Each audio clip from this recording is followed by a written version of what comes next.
Nadukutan ng cellphone ang dalagitang estudyante sa Tondo, Maynila at ang mga suspect, 2 menor de edad na hindi na raw baguhan sa pagnanakaw. Nakatutok si Emil Sumangil, exclusive. Parang naglalaro lang ang 2 batang lalaki nang una silang makunan ng CCTV camera na lumabas mula sa dulo ng looban. Sinundan nila ang mga dalagitang estudyanteng naglalakad.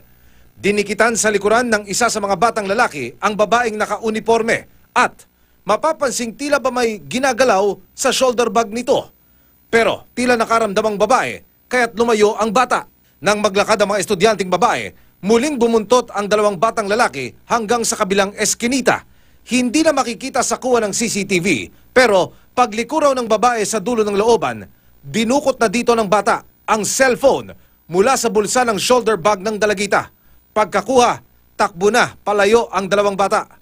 Nag-report agad sa barangay ang biktima at sa pamamagitan ng CCTV video, natuntun nila ang 2 batang kumuha ng cellphone, kapwa 11 taong gulang at magkaklase sa grade 3 sa isang public elementary school. Hindi ko po lubos maisip na magagawa yun ng anak ko sa ganung murang edad. Pagramdam ko po sa sarili ko, ang laki ng pagkukulang ko sa kanya bilang magulang.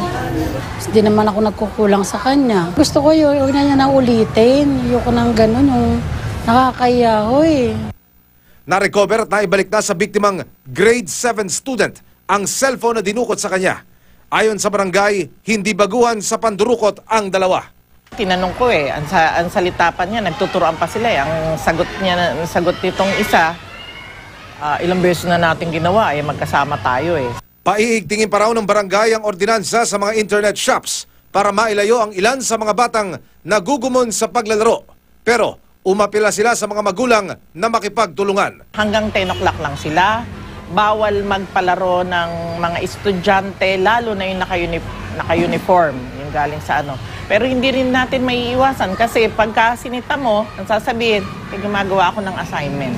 Hindi na nagsampa ng reklamo ang biktimang kinunan ng cellphone. Emil Sumangil, nakatutok, 24 oras.